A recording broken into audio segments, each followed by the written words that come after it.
নমস্কার। পরশুরামের আজকের পর্বে রিভিউ নিয়ে বাংলা সিরিয়াল সমাচার তোমাদের সামনে চলে এসেছে।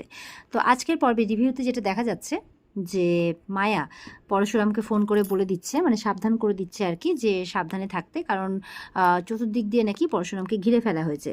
তো পরশুরাম ঠিক যেমনভাবে ওকে খোঁজ খবর করতে বলেছে, মায়া ঠিক তেমনভাবেই খোঁজ খবর করছে, তো সেই সমস্ত রিপোর্টগুলো দিচ্ছে। তো পরশুরাম মায়াকে বলছে একদম চিন্তা না করতে, মানে পরশুরাম নিজেই পরশুরামের ভক্ত, যার হাতিয়ার ছিল কুঠার, আর এই পরশুরামের হাতিয়ার হচ্ছে প্রহার আর চেম্বার, তাই কোনো চিন্তা করার কোনো কারণ নেই, সামলে নেবে ব্যাপারটা, এইভাবে বলছে। তো কথাবার্তা হয়ে যাওয়ার পরেই দেখা যাচ্ছে তটিনীর মা এসেছে পরশুরামের কাছে। তো এসেই বলছে যে বাবা কিছু টাকা লাগবে, আমাকে কিছু পেমেন্ট করতে হবে। তো তখন বাবিন বলছে বাবা আজকাল এর কাছে হাত পেতে টাকা নিতে হচ্ছে। তো পরশুরাম বলছে কে হাত পেতে টাকা নিচ্ছে কে নিচ্ছে না এই জিনিসগুলো মানে চর্চা না করে বা এই জিনিসগুলোর ব্যাপারে না ভেবে বরঞ্চ একটু বরযাত্রীদের অ্যাটেন্ড করতে পারেন। তো এইভাবে গায়ে হাওয়া লাগিয়ে ঘুরে না বেরিয়ে একটু খেটে খেলেই হয়। তো এই বলে তখন তটিনীর মাকে নিয়ে ওখান থেকে চলে যায় যে আসুন। তো বাবিন তো তখন বলছে আর কি পরশুরাম চলে যাওয়ার পরে যে কে কাকে ঘেটে দিয়েছে এটা তো কদিন পরেই দেখা যাবে। ঘেটে মানে অলরেডি পরশুরামকে চতুর্দিক দিয়ে ফাঁসিয়ে দিয়েছে, সেই ব্যাপারটাই বলছে আর কি। এবার ওদিকে নন্দিনী তো সাজগোজ কমপ্লিট হয়ে গেছে, বর এসে গেছে, এবার নন্দিনীকে পিড়িতে করে নিয়ে যেতে হবে, তাই জন্য প্রাচী এসেছে যে চল তোকে এবার নিচে পুরোহিত মশাই ডাকছে। এবার তখন বলরামও চলে এসেছে, হ্যাঁ যেতে হবে তো। তো বলরামকে দেখে অবাক, আপনি এখানে? বলে হ্যাঁ আমি নিয়ে যাবো বলেছিলাম যে দায়িত্ব করে, তাই আমি এসেছি। তো পিড়িটা সামনে পেতে দেয়। তো প্রাচী বলছে চল চল, অত ভেবে লাভ নেই। তখন ওখানে ভূমিকা আসে। ভূমিকা এসে তো ও আনন্দের সাথে বলছে পুরোহিত মশাই ডাকছে এবার যেতে হবে। কিন্তু বলরামকে দেখে একটু মুখ চোখ কেমন হয়ে যায় যে কী ব্যাপার আপনি এখানে? বলে হ্যাঁ আমি দায়িত্ব নিয়েছিলাম নিয়ে যাওয়া, তাই আমি চলে এসেছি। বলে আপনাকে দায়িত্ব নিতে কে বলেছে? জানেন তো যে বরের এতে আপত্তি আছে? বলরাম বলছে সবই জানি, কিন্তু উনি যদি এত দুর্বল হন তাহলে পরবর্তীকালে কি হবে? তো বলছে এটা আপনাকে ভাবতে হবে না। বলরাম বলছে সেটা আমি খুব ভালো করেই জানি যে সেটা আমার ভাবার বিষয়ও নয়, কিন্তু তবুও আমি নিয়ে যাব। এবার সেখানে বাবিন আসে। বাবিন বলছে কি হচ্ছে এখানটাতে, তো সব কিছু বলছে আর কি। তো কিছুতেই এবার বলরামকে নিয়ে যেতে দেবে না। এবার ওখানে পরশুরাম আসে, এসে বলছে যে ও যাবে, ও বিয়ের পিঁড়ি ধরবে, তাই বলছে। তো এবার ভূমিকা বলছে এটা বলার তুমি কে? বলছে যে আমি এই বাড়ির জামাই, আর তার সঙ্গে এই পুরো মুখর্জি বাড়ির যে কোম্পানির মাথা, যে হেড, পুরো ব্যবসার দায়িত্ব এখন পরশুরামের উপর, সেই জন্য ও এখন যা সিদ্ধান্ত নেবে তাই হবে, এরকমটা বলছে। তো ভূমিকা বলছে ভালোই তো, মানে কি বলবো, ভালোই তো ম্যানেজ করেছো আর কি। তো বাবিন বলছে হ্যাঁ সে আনা পুরো একেবারে। তো প্রাচীর বিরক্ত লাগছে, প্রাচী বলছে এখন এত ঝগড়া না করে আগে নিয়ে যেতে হবে, সময় বয়ে যাচ্ছে। এবার বলরাম পিঁড়িটার সামনে পেতে দিয়েছে আর বলছে যে এবার যদি নন্দিনী কনসার্ন দেয় যে বলরাম নিয়ে যাবে তাহলে বলরাম নিয়ে যাবে। তো এমন প্রশ্ন এবার নন্দিনীর দিকে রাখে। পরশুরাম তো বলছে যে বলরাম পিঁড়ি বইবে। তো ভূমিকা খুব করে বারণ করছে। তো এবার সব কিছু নন্দিনীর উপরে ছেড়েছে। পরশুরাম বলছে দিদি যদি পারমিশন দেয় তাহলে বলরাম নিয়ে যাবে, না হলে নিয়ে যাবে না।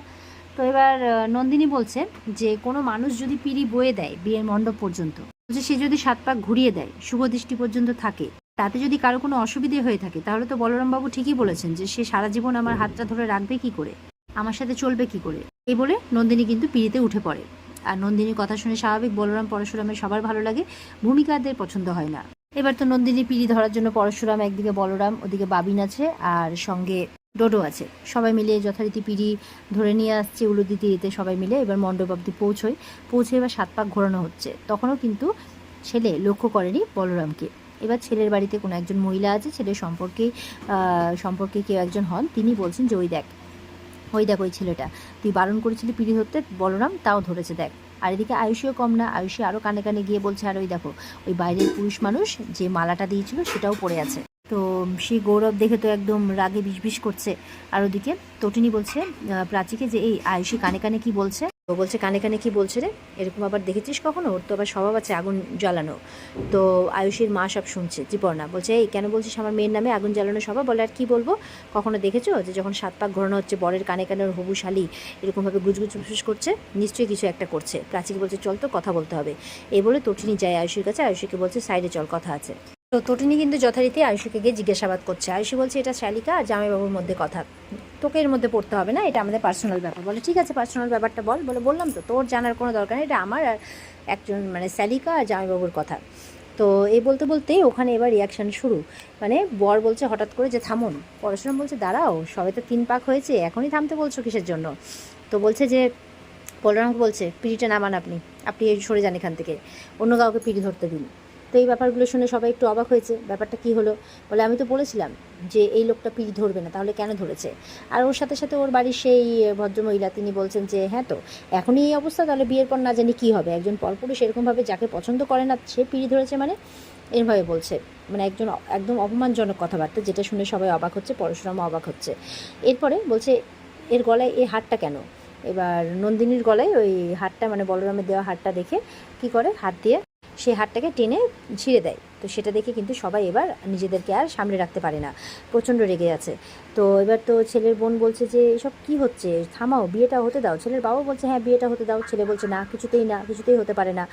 এবার পরশুরাম বলছে এইভাবে আপনি বিয়ে করতে এসে একজন নারীর অপমান করবেন না, এটা কিন্তু সমস্ত নারীদেরই অপমান হচ্ছে, দিদির অপমান হচ্ছে, এটা কিন্তু আমরা সহ্য করব না, মানে এটা কিন্তু আপনি একদমই ঠিক করছেন না।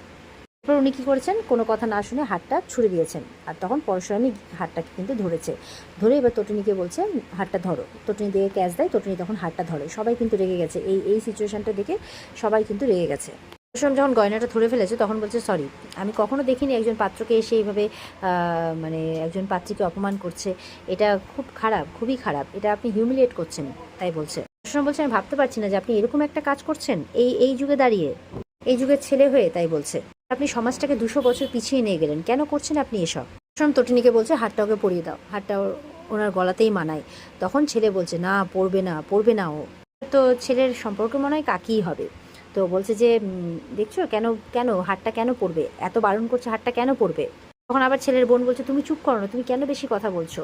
তখন আবার ছেলের কাকু বলছে না, ও একদম ঠিক বলেছে, সবাই ভুলে যাচ্ছে যে আমরা কিন্তু এই মেয়েকে দয়া করে আমাদের ঘরে নিচ্ছি। আর যখনই এই কথাটা বলেছে নন্দিনী পানের পাতা সরিয়ে নিয়েছে মুখ থেকে। নন্দিনী বলছে কি দয়া করছেন। তটিনী বলছে কাকে দয়া করছেন আর কেন দয়া করছেন আপনি। বলছে যে এই মেয়েকে দয়া করছি, ভুলে যাবেন না ওর পিছনের যা রেকর্ড, আগে একটা বিয়ে তারপরে বৈধব্য। তখন তটিনী বলছে নিজের লিমিট ক্রস করে যাবেন না। খুব রেগে গেছে সবাই, স্বাভাবিক। এই মহিলা বলছে তুমি বোধহয় ভুলে যাচ্ছ আমরা পাত্রপক্ষ। তটিনী বলছে তো কি হয়েছে, পাত্রপক্ষ হয়েছেন বলে কি মাথা কিনে নিয়েছেন নাকি সাপের 5 পা দেখেছেন, কোনটা। আর বলছে এই যে মিস্টার পাত্র, বিয়ে করতে হলে যা বলছি তাই করতে হবে। একদম আঙ্গুল দেখিয়ে বলছে তটিনী, আদারওয়াইজ বেরিয়ে যেতে পারো। পরশুরাম সম্মতি দিচ্ছে তটিনীকে। তটিনীর মা বলছে কি বলছিস তটিনী, ও লগ্নভ্রষ্টা হয়ে যাবে। ভূমিকা বলছে এই সমস্ত মেয়েদের জন্যই জটিলতাটা বেড়ে যায়। তটিনীকে বলছে চুপ থাকতে। ভূমিকা বলছে ক্ষমা করে দিন, আমাদের বাড়ির মেয়ের হয়ে আমি ক্ষমা চাইছি। এবার ইয়েও বলছে, আরাধ্যা বলছে যে আমরা গয়নাটা পরাবো না। বলরাম তা তুমি সরো না, কেন বিয়েটা ভাঙছো, তুমি ওখান থেকে সরে যাও, বলরামকে বলছে। তটিনী বলছে আরাধ্যাকে 1 মিনিট আরাধ্যা। এবার বরকে বলছে এই গয়নাটা দিদি পরবে আর বলরামদা পিড়িয়ে ধরবে। এবার যদি তুমি বিয়ে করতে চাও বিয়ে করতে পারো, নাহলে দরজাটা খোলা আছে, চলে যেতে পারো, একদম ডিরেক্ট বলছে। ছেলের বাবা বলছে এবার কিন্তু আমাদের অপমান হচ্ছে। আর সেই মহিলা বলছে মনে রেখো ভাত ছড়ালে কিন্তু কাকের অভাব হয় না, আর পাত্রীরও অভাব হয় না। হ্যাঁ, পরশুরাম বলছে আপনি লজ্জা করছেন এই কথাগুলো বলতে, আপনি তো নিজে একজন নারী, কি করে এই কথাগুলো বলছেন। আপনি বলছেন পাত্রীর অভাব হবে না, ভাত ছড়ালে কাকের অভাব হবে না, আপনি এই এক্সাম্পল দিচ্ছেন। তো বলছে যে আর কত নিচে নামবেন আপনারা। আর এখানেই কিন্তু আজকের পর্ব শেষ হয়ে যায়। তো এই ছিল আজকের পর্বের রিভিউ। ভালো লেগে থাকলে কমেন্টে জানাবে, আর আমাদের সাথে জুড়ে থাকতে চ্যানেলকে সাবস্ক্রাইব করবে। দেখা হচ্ছে আগামীকালকে নতুন পর্বের রিভিউ নিয়ে। পর্বের রিভিউ ভালো লেগে থাকলে আর ডিটেলসে দেখতে গেলে অবশ্যই স্টার জলসার পর্দায় চোখ রাখবে। টাটা।